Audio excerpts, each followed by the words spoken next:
안녕하세요. 책소리 난다입니다. 오늘은 이 모든 걸 처음부터 알았더라면 칼 필레너 지음, 김수미 옮김 이 책을 낭독해 볼 건데요. 이 책은 직전에 제가 소개해 드렸던 내가 알고 있는 걸 당신도 알게 된다면 이 책의 후속 작품이라고 생각하시면 될 것 같습니다. 내가 알고 있는 걸 당신도 알게 된다면이 인생 전반에 관한 현자들의 조언이 담긴 책이라고 한다면 이 모든 걸 처음부터 알았더라면 이 책 같은 경우에는 삶과 사랑, 그리고 배우자를 찾는 과정, 결혼에 대한 좀 더 세부적인 내용이 담긴 책이라고 할 수 있습니다.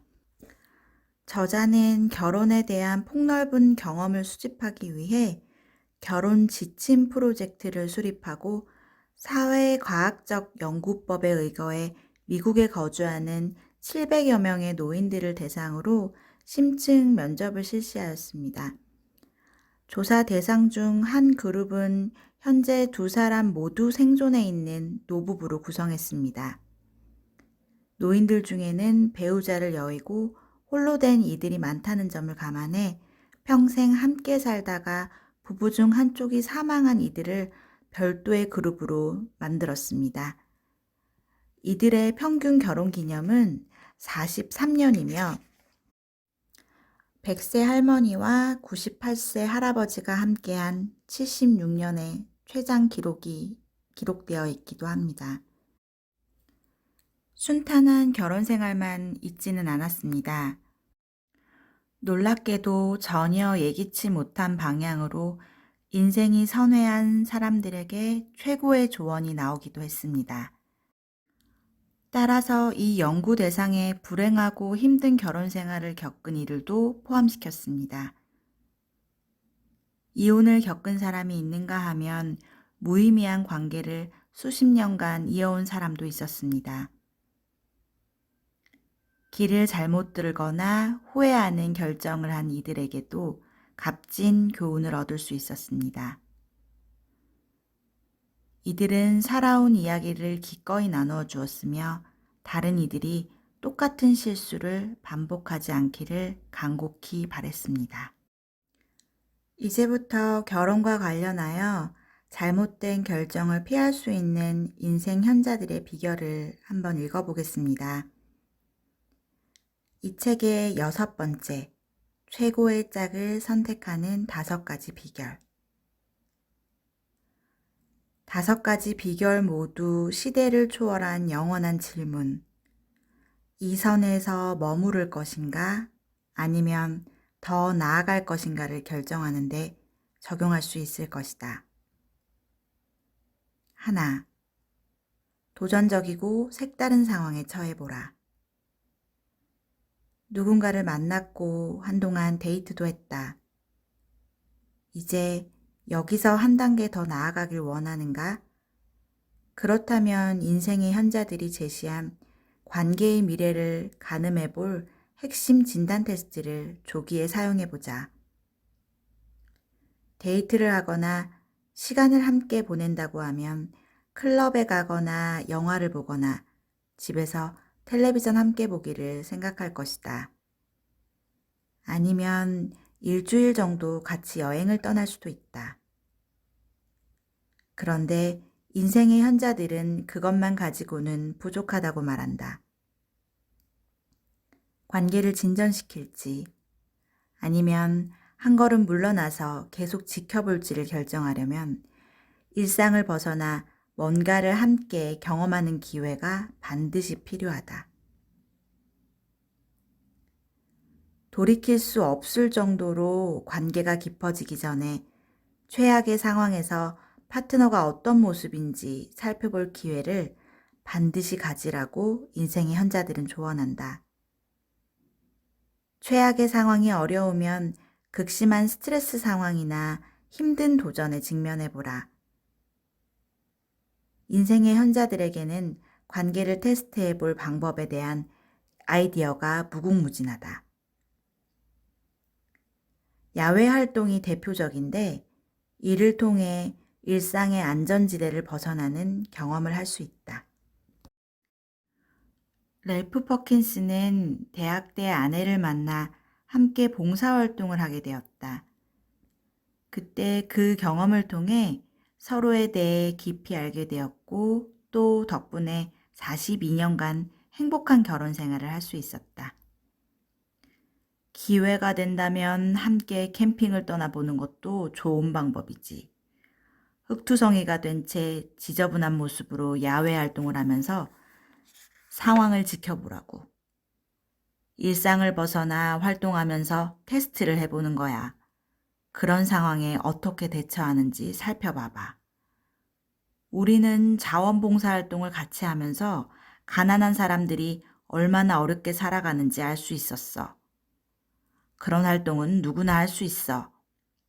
사랑의 집짓기에 동참하거나 단체 활동을 한다든지 아니면 이색적인 경험을 해볼 수도 있어.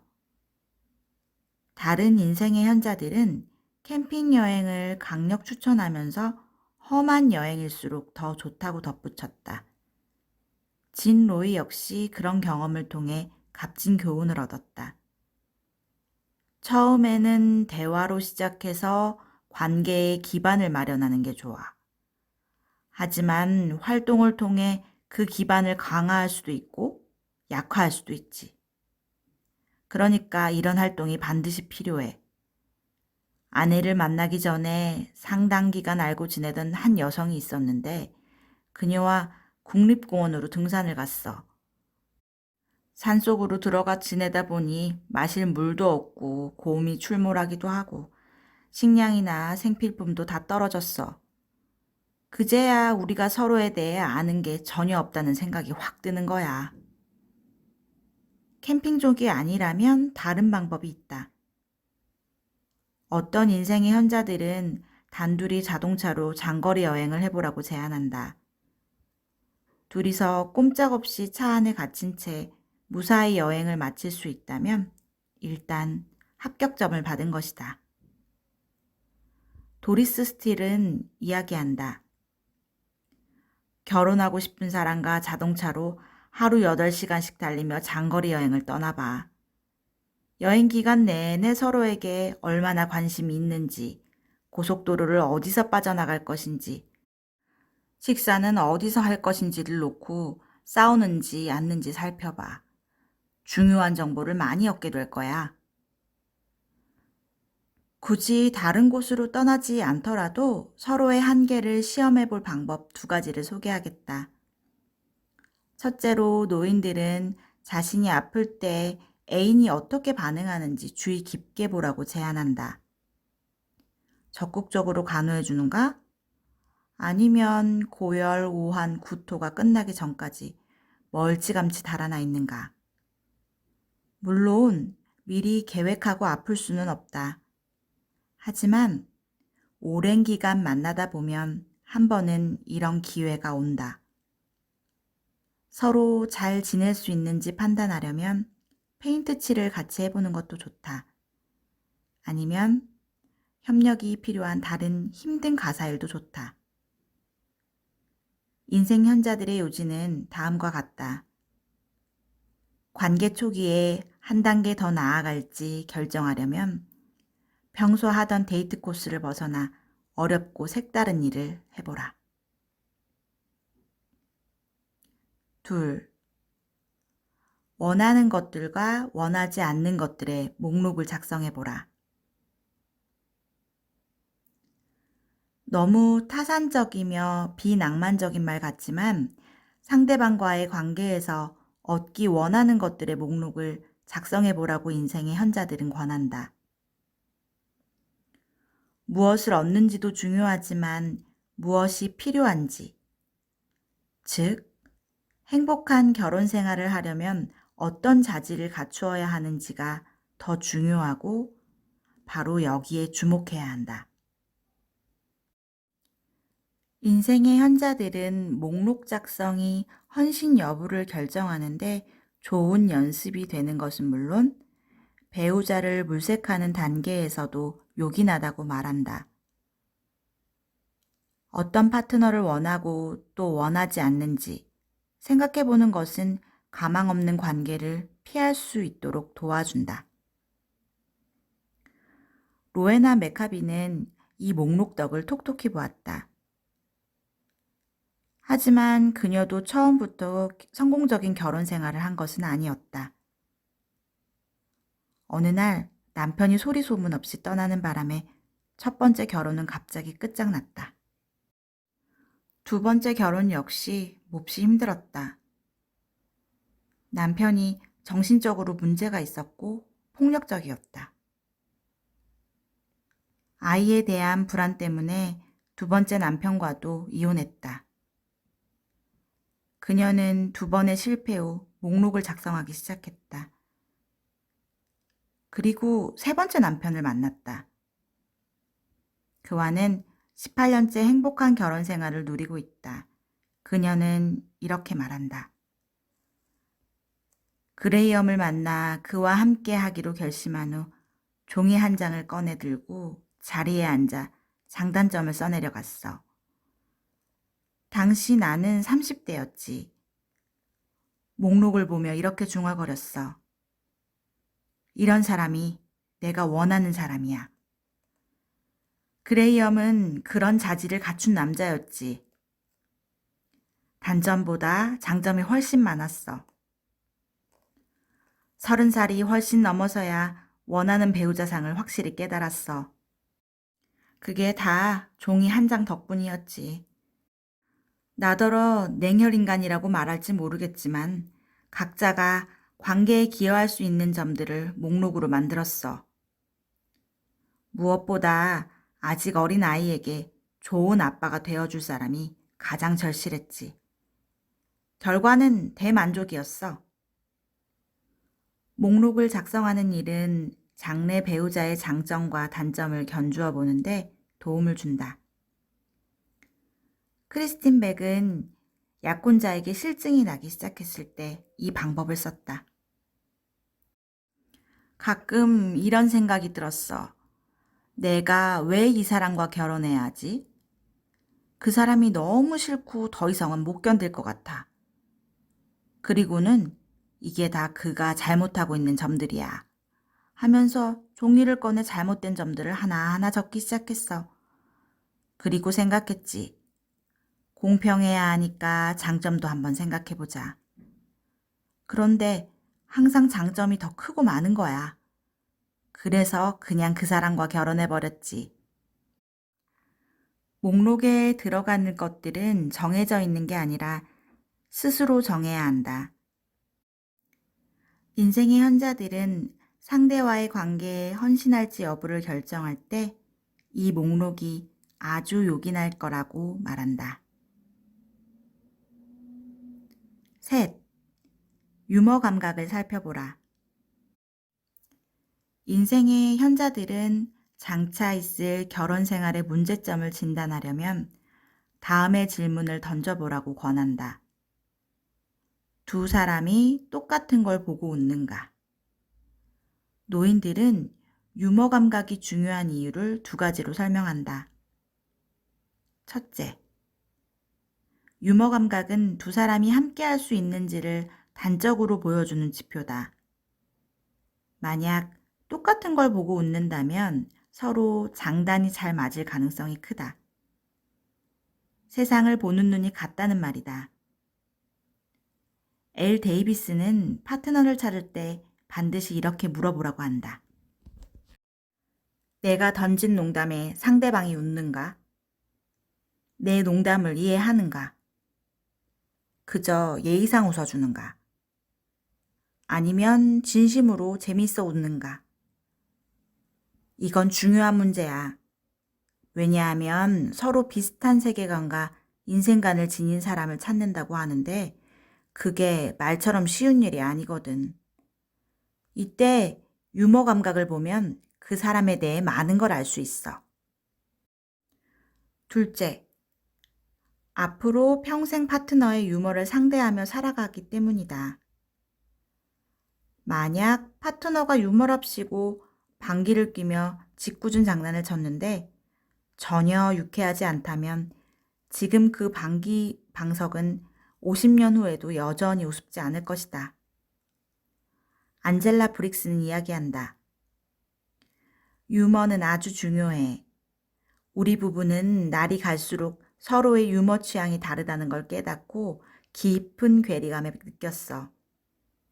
그는 재밌다고 난리인데 나는 그게 도무지 이해가 안 되는 거야. 갈수록 그의 행동이 거슬리는 걸 어떡해.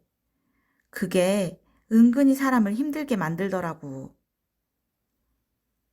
반면 두 사람이 같은 걸 보고 동시에 웃으면 그것은 향후 수십 년간 관계의 활력소가 된다. 조던 셔먼은 평생 함께 웃을 수 있다는 것이 얼마나 큰 유익을 가져다 주는지 몸소 보여주었다. 내가 좀 특이한 유머 감각을 갖고 있어. 그런데 아내가 그걸 무지 재미있어 하는 거야. 그 모습이 보기 좋았어. 그래서 우린 엄청 많이 웃으며 살아. 이런 게 좋은 관계 아닐까? 난 매일 재미난 말이 떠올라. 그러면 아내는 웃느라고 정신을 못 차리지. 그래서 우리 부부가 66년을 살았나 봐. 그게 우릴 하나로 묶어주었던 것 같아. 지금도 우린 같이 농담하고 같이 웃고 그래. 넷. 파트너가 게임하는 모습을 관찰하라. 놀랍게도 상대방이 게임하는 모습을 보면 그가 결혼 배우자로 적합한지 최종 판단하는 데 많은 정보를 얻을 수 있다고 인생의 현자들은 제안한다. 중국계 미국인의 복지기관인 노인회관에서 첸 슈를 인터뷰할 때였다.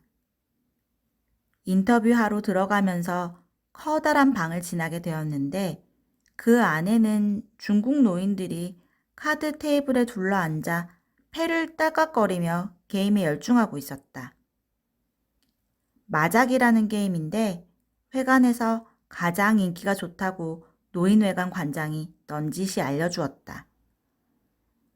그러니까 나는 마작에 맞자도 모르는 상태에서 첸슈와 근처 가게에서 사온 달콤한 크림빵과 커피를 사이에 두고 마주 앉았다. 첸슈는 결혼 50년 차이며 중국 역사상 가장 격동의 시기에 남편을 만났다. 몇 년 후 부부는 미국으로 이민했고 두 자녀를 두었다. 미국 사회에 잘 적응했지만 중국 전통의 세계관에 대한 자부심도 대단했다. 그녀는 자신의 가족들에게 배운 소중한 교훈을 자손들에게 전해주었다. 중국 사회는 노인 세대에 귀를 기울이는 문화야. 노인들 말씀이 배우자를 만나고 그 사람 됨됨이가 어떤지, 남에게 예의를 갖추는지 등을 알려면 마작하는 걸 지켜보라고 하셨어. 따거나 이를 때, 복잡한 상황에 처할 때 어떻게 대처하는지 보라고 말이야. 그걸 보면 그 사람이 스트레스나 손실, 성공에 어떻게 대응할지 알 수 있어. 그리고 인생의 실패에 어떻게 대처할지도 말이야. 사소한 행동을 보면 그 사람을 알 수 있어. 이런 마작이 뭔지도 모르는 사람에게 마작을 비유로 들다니. 나중에야 마작이 상당한 기술, 계산, 그리고 스트레스 대처 능력을 요한다는 사실을 알게 되었다. 슈는 이렇게 덧붙였다. 사람이 말로는 어떤 것도 포장해서 말할 수 있어. 생각나는 대로 둘러댈 수 있단 말이야. 하지만 실제로 뭔가를 할 때는 본 모습이 드러나기 마련이야. 마작이 그래. 마작만이 아니다. 제시카 크루즈 역시 출신 문화권의 전통 놀이인 도미노 게임에 대해 동일한 생각을 가지고 있었다. 인터뷰에 응한 푸에르토리코 출신의 노인들은 거의 도미노 게임을 즐긴다고 했다. 제시카도 마찬가지였다. 함께 클럽에 가서 도미노를 즐기곤 했지. 우린 둘 다 도미노를 좋아했어. 건전하고 재미있는 게임이니까. 머리도 좋게 해주고 어느 가정에나 들어가 보면 맨 먼저 탁자 위에 도미노가 있는 걸 보게 될 거야.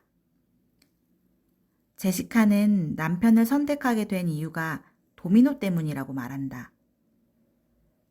남편이 나와 결혼할 사람인 줄 어떻게 알았느냐 하면 같이 도미노 게임을 하면서 알았어. 요즘 젊은 사람들은 바에서 사람을 찾잖아. 하지만 도미노 게임을 같이 해보는 것도 좋은 방법이야. 게임하는 걸 지켜보면 그 사람의 성격을 웬만큼 알 수 있거든. 마작, 도미노, 축구, 소프트볼, 스크래블, 모노폴리, 무엇이든 게임을 하면서 파트너의 행동을 관찰하는 것이 말보다 더 나을 수도 있다고 인생의 현자들은 조언한다. 5. 결혼하기 전에 믿을 만한 현자에게 조언을 구하라. 만약 이제 결혼을 향해 도약하려고 한다면 그 전에 해야 할 일이 있다. 바로 결혼한 지 수십 년 된 노부부를 방문하는 것이다. 얼굴을 마주하고 앉아 대화하라. 그들을 관찰하라. 아주 특별한 경험이 되리라 장담한다. 그 시간으로 인해 그동안 얼마나 이런 조언을 학수고대하고 있었는지 새삼 깨닫게 될 것이다. 지금의 파트너와 함께 이런 노부부처럼 살 수 있을지가 더욱 분명해질 것이다. 그들에게 질문을 쏟아부어라. 그들에게 현재 상태와 당면한 결정에 대해 이야기한 후 이렇게 물어보라. 과연 이 사람인지 어떻게 확신할 수 있을까요? 앞으로 어떤 어려움이 기다리고 있는지, 또 어떻게 극복할 수 있는지도 물어보라. 노부부와의 대화를 통해 장기적인 안목을 얻게 될 것이다. 50년 후의 모습을 내다보며 함께 결혼 생활을 완주할 수 있을지 가늠해보라. 이보다 더 좋은 조언을 어디서 찾을 수 있겠는가?